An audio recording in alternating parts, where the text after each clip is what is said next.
Alin ba ang mas angkop? Kailangan kong magbigay o magbigay ako sa nangangailangan? Saan nakasentro ang aking buhay? Sa pagtanggap o sa pagbibigay?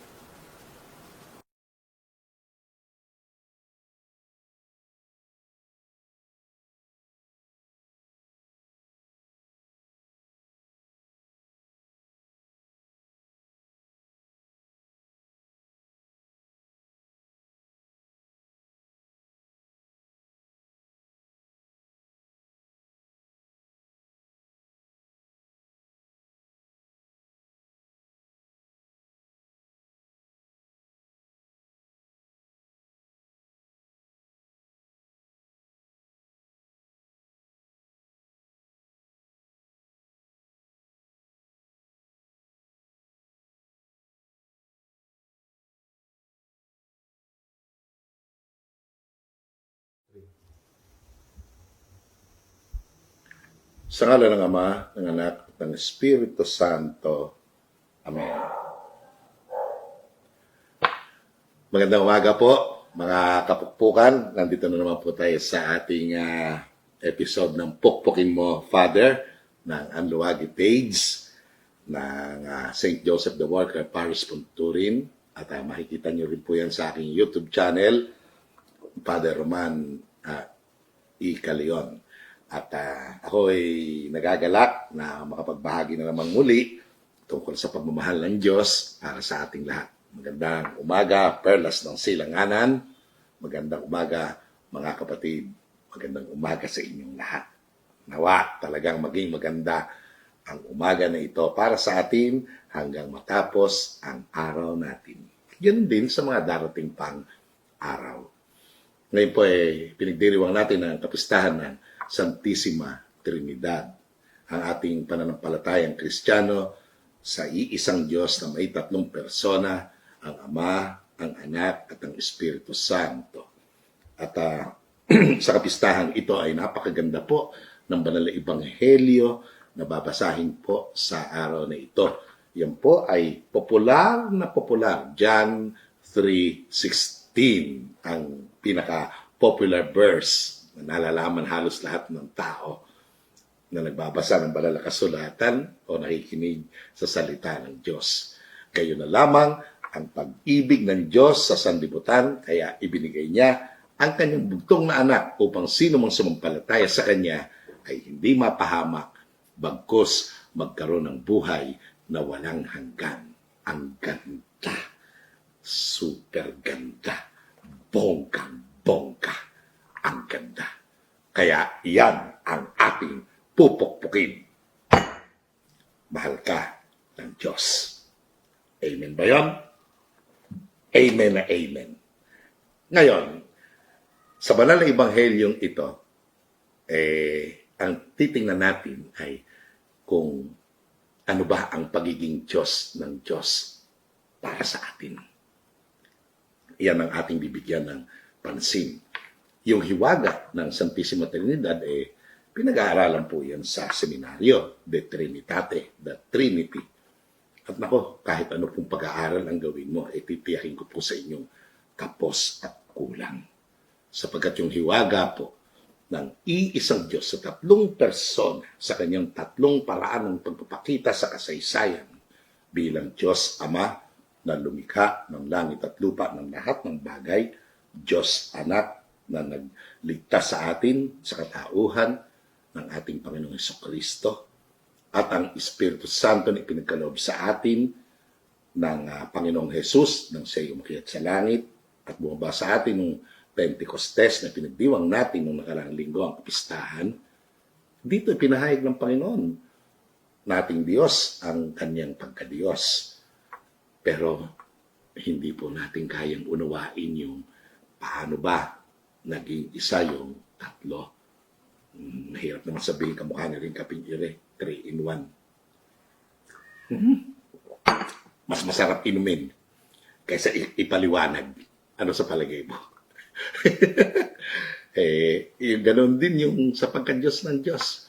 Kaysa ipaliwanag mo at talagang halukayin mo ang lahat ng mahahalukay mong katotohanan tungkol sa hiwagang iyan, mahihirapan po tayo. Pero yung kahulugan ng pagka-Diyos ng Diyos para sa atin, parang kape po yan na maiinom mo. Yun po ang totoo. Kung iring alcohol, display lang. Wawenta. Pero kailangan, gagamitin natin sa lahat ng pagkakataon. O, di ba? Para ikaw ay maging ligtas o safe sa virus. Ganun din.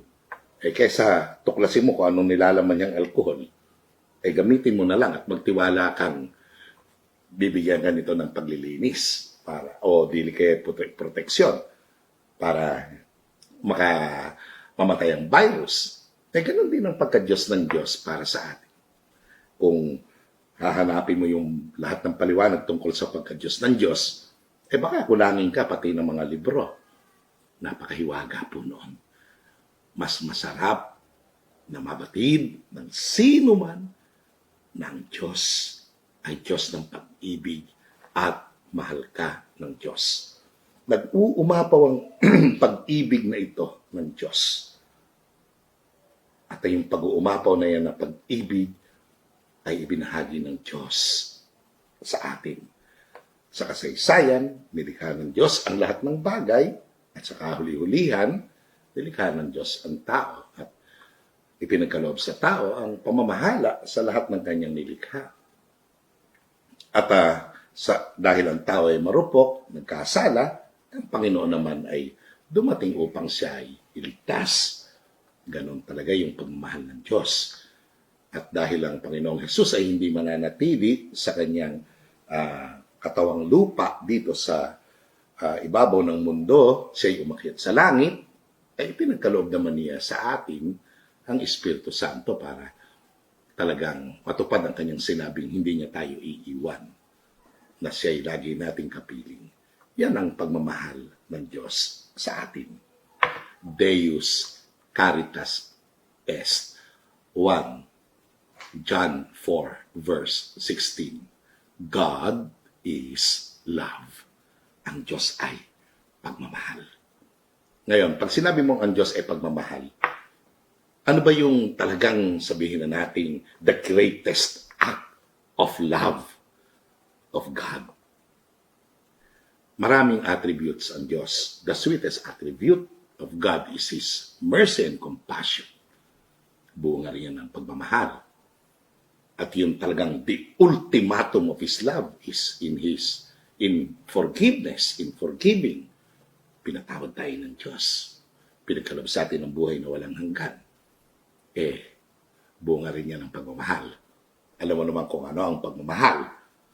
Love is the queen of all virtues. Yan ang reyna ng lahat ng magagandang katangian. Kaya kung mabait ka, yan bunga ng pagmamahal na meron sa puso mo dahil yan ang imahe ng Diyos sa iyo. Nilikha ka ng Diyos sa larawan niya at ang kanyang larawan ay pagmamahal. 1 John 4 verse 16. Deus Caritas Est. God is love. Ngayon, yung talagang sabihin na natin the greatest act of that love, narinig natin yan sa Banal na Ebanghelyo sa araw na ito. Gayon na lamang, superlative degree po yan. Walang sukat, hindi kayang sukatin ang pagmamahal ng Diyos sa sanlibutan. Kaya, ibinigay niya ang kanyang bugtong na anak. Kunin natin yung salita na yun, yung ibinigay. Kasi, yun yung talagang sabihin na nating pinaka-dakilang gawa ng Diyos. Pagbibigay. Kahit sa aklat ng Genesis, unang kabanata, sa paglikha ng lahat ng bagay, makikita nyo sa Genesis chapter 1, verse 26, pagkarang likhain niya ang tao, ipinagkaloob niya sa tao ang pamamahala sa lahat ng kanyang nilikha. At, para hindi tayo malayo, basahin natin, at pakinggan mong mabuti, kung ano ang sinabi ng Panginoon sa aklat ng Genesis. Genesis chapter 1, verse 29 o verse 28. Binibigyan ko kayo ng kapangyarihan sa mga isda, sa mga ibon at sa lahat ng maiilap na hayop, maging malalaki o maliliit. Bibigyan ko rin kayo ng lahat ng uri ng butil at mga bungang kahoy na inyong makakain. At lahat ng halamang lumpian ay ibibigay ko naman sa maiilap na hayop, malaki man o maliit, at sa lahat ng mga ibon. At ito nga ang nangyari. Nakita mo, simula pa lang, makikita mo na yung pagiging mapagbigay ng Diyos. Kasi nag-uumapaw nga yung pagmamahal na yan eh. Ano gagawin niya doon sa nag-uupapaw na pagmamahal na yon? Aday natural, ibabahagi, ibibigay, ipagkakaloob, iaalay. Lahat ng iyan, nandoon po yung sumatotal na yan sa salitang ginamit sa banal na ebanghelyo, ibinigay niya ang kanyang bugtong na anak. Yun yung talagang ultimatum ng pagbibigay. Ibinigay niya sa atin ang kanyang bugtong na anak. Pero kunin natin yung salitang pagbibigay. Importante yun. Yung salita na yun. Ang Diyos mapagbigay talaga. Ibinigay sa tao ang lahat, pati pamamahala. Hindi mo pag-aarian dahil hindi iyon. Bakit? Kasi ang Diyos ang lumikha ng lahat. Siya ang pinagmulan ng lahat. God is the source of everything. He is the owner. Sino ang tao? Steward, tagapamahala, manager. Hindi niya pwedeng pag-arian ng mundo. Ayan ang totoo. Totoong-totoo po yan. Ang lahat ay galing sa Diyos, biyaya ng Diyos, pag-ari ng Diyos. At yun ang huwag mong kakalimutan kahit kailan. Pokpokin mo yan, Father. Ibaon mo, kapatid. Ang Diyos ang may-ari. At alam mo, kahit na sabihin na natin, ipinagkaloob na sa atin ang lahat, ibinigay ang lahat ng bagay na ito, ang totohanan ay sa pangangaral ng ating Panginoong Jesucristo, inanyayahan din niya tayo magbigay. Actually, excuse me po, wala pong virus. Talaga pong maubuhin lang. Biyak puli, operado. Pero yung John 3:16, may tugon po dyan sa nakasulat. 1 John 3:16. Basahin natin. Ano ang nakasulat sa sulat ni Juan, unang sulat ni Juan, Kabanata 3, talata 16. Ito po ang nakasulat. Pakinggan mo, kapatid. At ito ang tugon ng tao sa ginawa ng Diyos na pagbibigay niya ng kanyang bugtong na anak. Ano ang nakasulat? Dito natin nakikilala ang tunay na pag-ibig. Nakita mo. Sa John 3:16, for God so loved the world. Gayon na lamang ang pag-ibig ng Diyos sa sanlibutan. Ano yung pag-ibig na yan? Inialay ni Kristo ang kanyang buhay dahil sa atin. He gave us His only Son. Ano ngayon ang tugon ng tao sa pagbibigay ng Diyos? Pakinggan mong mabuti, kapatid. Dapat din nating ialay ang ating buhay dahil sa mga kapatid. Kapag nakita ng sino mang may kaya sa buhay ang kanyang kapatid na nangangailangan at hindi niya ito tinulungan, paano niya masasabing siya'y umiibig sa Diyos? Ang ganda.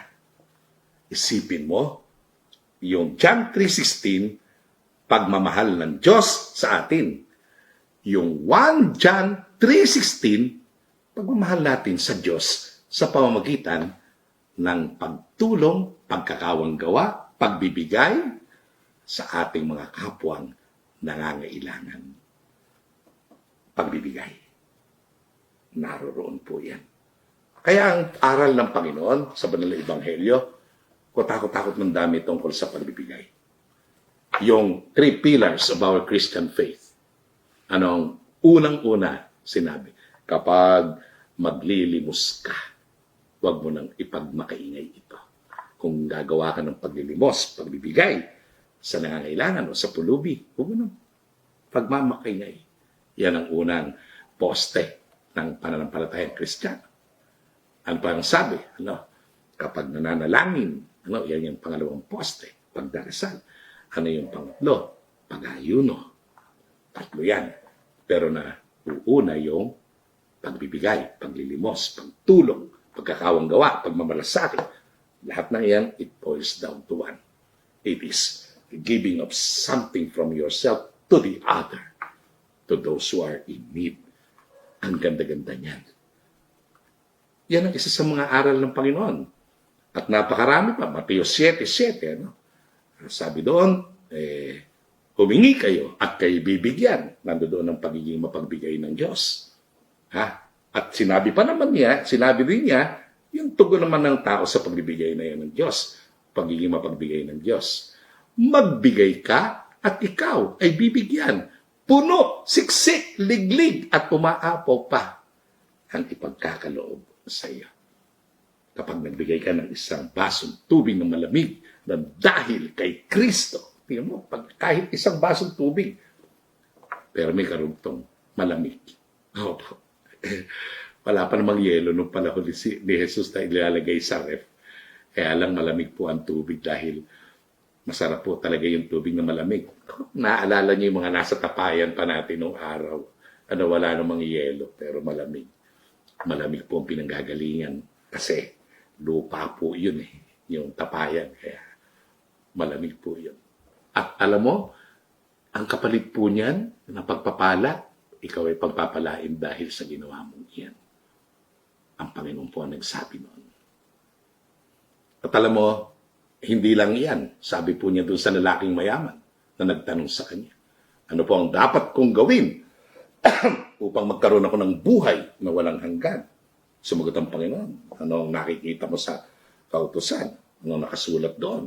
Huwag kang papatay, huwag kang mangangalunya, huwag kang magbibintang o magsasabi na hindi totoo, ibigin mo ang iyong ama't ina, etc., etc. Anong sagot ng binata? Ginawa ko na po yung lahat na iyan, mula pa sa aking pagkabata. Sumagot ang Panginoon, makinig ka kapatid, isang bagay pa ang kulang sa iyo.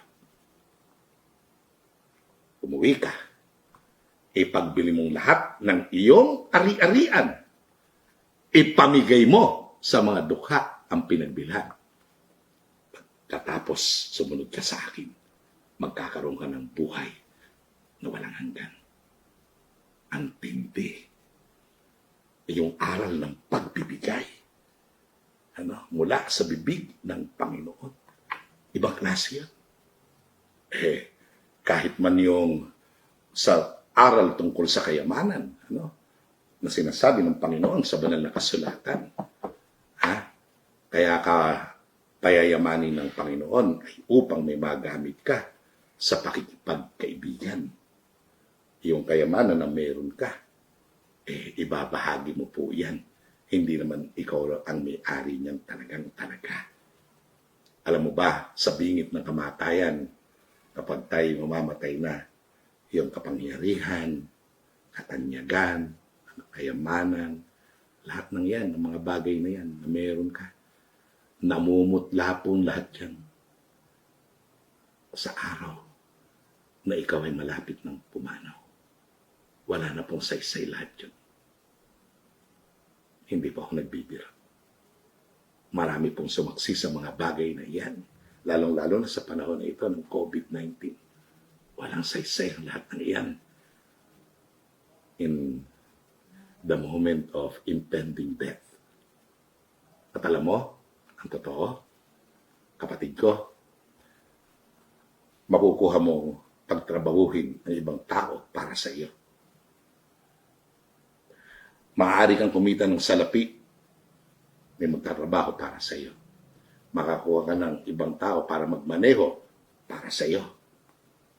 makapagtayo ng bahay para sa iyo. Kahit nga sa mga gustong magkaroon ng anak, pwede kayo pagbuntis ng iba. At kayong dalawang mag-asawang magulang, surrogate motherhood, ginagawa po nila yan, bagamat immoral. Kayang magbuntis ng iba para sa iyo. Pero pag nagkasakit ka, lalo na ng mabigat, hindi po pwedeng pumalit yung iba sa iyo at sabihin mo, ikaw na nga ang may sakit sa akin, para sa akin. Bayaran na lang kita, kunin mo yung sakit ko. Hindi. Pag may sakit ka, walang kapalit. Hindi ka mapapalitan. Ikaw lang ang magdurusa ng sakit na yan. Anong silbi ng lahat ng iyon? Naiintindihan mo ba yan, kapatid? Kaya kung meron mang isang talagang napakatindi katanungan yan, yan ay ang tanong tungkol sa buhay. Ano ang ginawa mo sa buhay na ito? At ang Panginoon na nagsabi niyan kung sa dulo ng buhay ng tao, ako'y nagutom at iyong pinakain, nagbigay ng pagkain. Ako'y walang maisuot at iyong pinarimpan, nagbigay ng damit. Nagbigay ng panahon sa mga nakabilanggo. Nagbigay ng panahon para sa mga may sakit na dinalaw. Nagbigay ng sariling matutuluyan para sa mga walang maituloy. Ano ang ginawa mo sa iyong buhay? Sa lahat ng bagay na meron ka, na ipinagkaloob sa iyo ng Diyos. Alam mo ba kung ano ang ikinatutuwa ng Diyos? Heto, nakasulat. 2 Korinto, Kabanata 9, Talata 7. Pakinggan mo, kapatid. At ito'y pukpukin mo, Father. Ibaon mo, kapatid. Ang bawat isa'y dapat magbigay ayon sa sariling pasya, maluwag sa loob at di napipilitan lamang, sapagkat ang ibig ng Diyos ay kusang pagkakaloob. Maggagawa ng Diyos na pasaganain kayo sa lahat ng bagay, higit pa sa inyong pangangailangan, upang may magamit kayo sa pagkakawang gawa. Narinig mo ba yan? God loves a cheerful giver. Sa lumang tipan, ang pagbibigay ikapo. Kung magbibigay ka ng piso, ikapo ng 10 piso. Tama ba yun? Tama. Hindi ka malang matitinag eh. Ibigay mo yung 10 piso, ikapo ng 100. Parang wala lang. Ibigay mo yung 100, ikapo ng 1,000. Medyo sa iba mahirap-hirap na po yun. Ang talagang laging nagsasaya sa buslo, 20. Yung 100 po medyo bihira pong mapasok eh. Ay, nako, ewan ko. Pero pantip, maniwala ka. Nagpatras lang na sasakyan, bili ka mo ng 20. Magsisimba ka, magpapasalamat ka sa Diyos, 20 rin. Wow naman. Nakakatawa. Yung ikapo ng 10,000, magkano?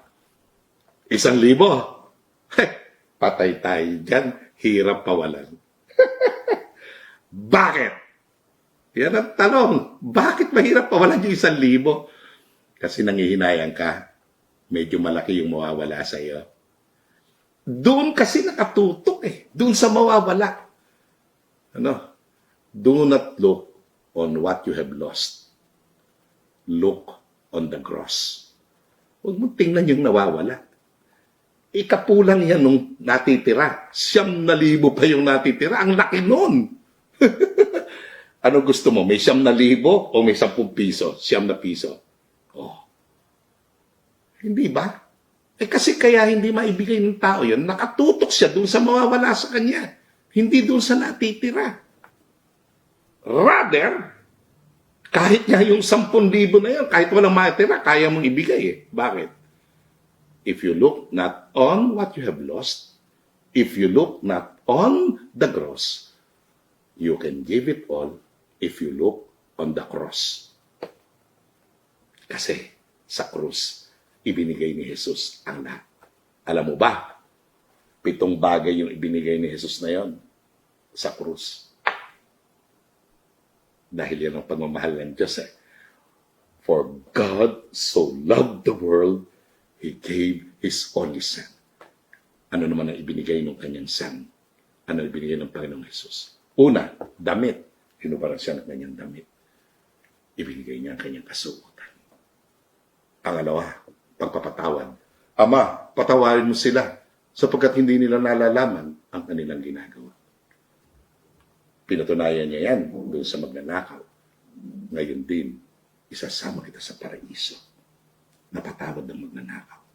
Pangatlo, ibinigay niya ang langit sa magnanakaw na ito. Ibinigay niya ang paraiso. Pang-apat, ibinigay niya ang kanyang ina. Anak, narito ang iyong ina. Ina, narito ang iyong anak. Panglima, ibinigay niya ang kanyang buhay. Ama, sa iyong mga kamay, ihinahabilin ko ang aking espiritu. Pang-anim, patay na. Inulos ang kanyang tagiliran. Lumabas ang dugo at tubig. Ibinigay na ngang lahat. Sinimut pa. Ang tawag po doon sa wikang Griego, kenosis. Anong tawag doon? Simut-simut, walang natira. Ha? Kumbaga po sa naglalaro ng text, kaya ba'y nakapaglaro ng text noong araw, taya pato, pati panabla. Nako, maniwala ka. Ibinigay ang lahat. Kenosis, self-emptying, walang itinira. Grabe. At ang pampito, ibinigay niya ang buhay na walang hanggan. Yan ang ebanghelyo ngayon. Sino man sumampalataya sa Kanya ay magkakaroon ng buhay na walang hanggan. Pito yan. Nakita mo yung pagbibigay na yon? Kung bakit hindi natatakot ang marami na magbigay. Kasi yan ang pagmamahal ng Diyos. Yung pagbibigay. Yun lang. Pati nga panalangin natin na itinuro ng Panginoon, doon mo makikita ang pagmamahal ng Ama. Bigyan mo kami. Bigyan na naman ang aming kakanin sa araw-araw. Hindi maramot ang Diyos. Hindi. Kapatid. Ang masakit nga nito. Kung minsan, maalala mo na lang na pasalamatan ng Diyos sa dami na ipinagkaloob sa iyo kapag may sakit ka na, kapag nagkasakit ka sa baga, hindi ka makahinga, doon mo na lang maaalala ang Diyos. Nung humihinga ka nang walang patumangga, kailan mo nasabing thank you Lord sa hininga. Pero yan ang totoo. Naalala ko tuloy si Ama.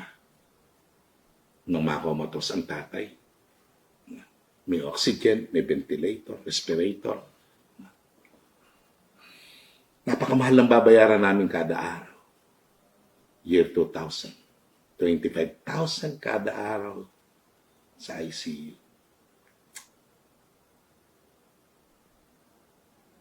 Pero walang anuman yun sa isang ama na ibinigay niya ang kanyang buhay para sa amin, para kami ay mabuhay.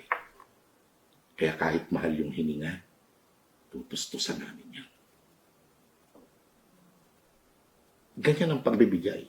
Bakit hindi ka natatakot na magbigay? Una, ang taong hindi natatakot magbigay ay dahil marunong siya magpasalamat. Kahit sa panahon na siya ay walang-wala. Salamat sa Diyos. Kaya hindi natatakot magbigay ng isang taong marunong magpasalamat.